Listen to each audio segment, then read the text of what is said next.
সাহেব ওনাকে জিজ্ঞেস করেন ওনার বাইকের দাম কত? 1,10,000। রে স্যার নাস্তা করবেন? 5 লাখ টাকা দিয়ে বাইকটা নিয়ে নাও। বাইক কিনে নিল।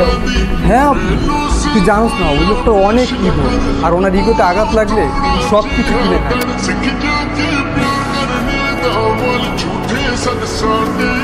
বিশ্রী কফি কেন? কে বানিয়েছে? স্যার আপনি কফিটা এখানে ফেলে দিলেন কেন জানতে পারি? ফেলে দিলাম কারণ এত বাজে স্বাদের কফি আমি কখনো খাইনি। তাই বলে তো আপনি আমাদের কফি টেবিলটা ফেলতে পারেন না স্যার। আপনি কাজটা ঠিক করেননি।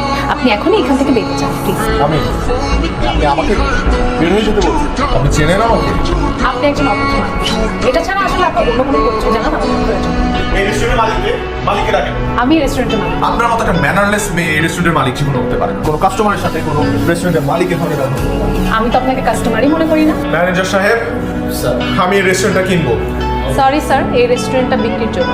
আনিস সাহেব, আমি কালকের মধ্যে এই কফি শপটা কিনতে চাই। সরি স্যার, এই রেস্টুরেন্টটা কোনোদিনও বিক্রির জন্য না। ম্যানেজার সাহেব, আমি কালকে এই রেস্টুরেন্টটা কিনবো এবং কালকে এই রেস্টুরেন্ট কেনার পর আমি এখানে কফি খেতে আসবো।